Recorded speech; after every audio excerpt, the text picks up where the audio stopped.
मुगलों का शासनकाल काफी उतार चढ़ाव भरा रहा है। मुगलों के बारे में कई विवादित किस्से सुनने को मिलते हैं। इन्हीं किस्सों में मुगल हरम भी शामिल है।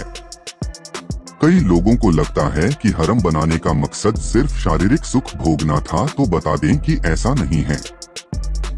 यहाँ पर बादशाहों के लिए सभी तरह के इंतजाम किए जाते थे।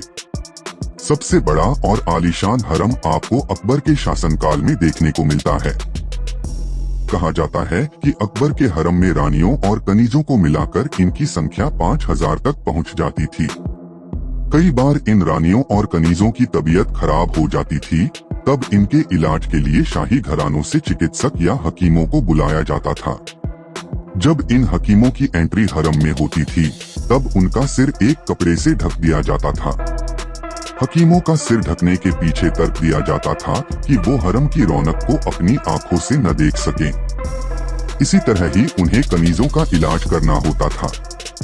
मुगल काल के चिकित्सक रहे मनुची अपनी किताब मुगल इंडिया स्टोरिया डो मोगोर में लिखते हैं कि हरम में मौजूद औरतों को उनके पति के अलावा किसी और से मिलने नहीं दिया जाता था। इसी वजह से वो जानबूझकर बीमारी का बहाना बनाती थीं। इसी बहाने उनकी भेंट मर्द चिकित्सकों या हकीमों से होती थी।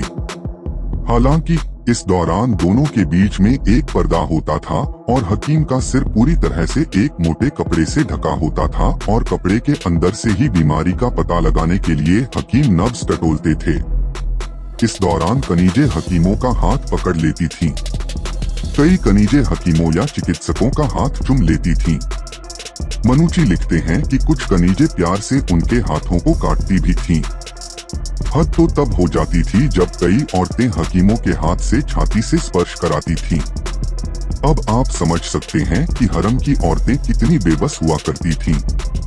तो दोस्तों, कैसी लगी आपको यह जानकारी कमेंट करके जरूर बताएं और इस वीडियो को शेयर एंड लाइक करें और इसी ही और वीडियोस के लिए हमारे चैनल को जरूर सब्सक्राइब करें।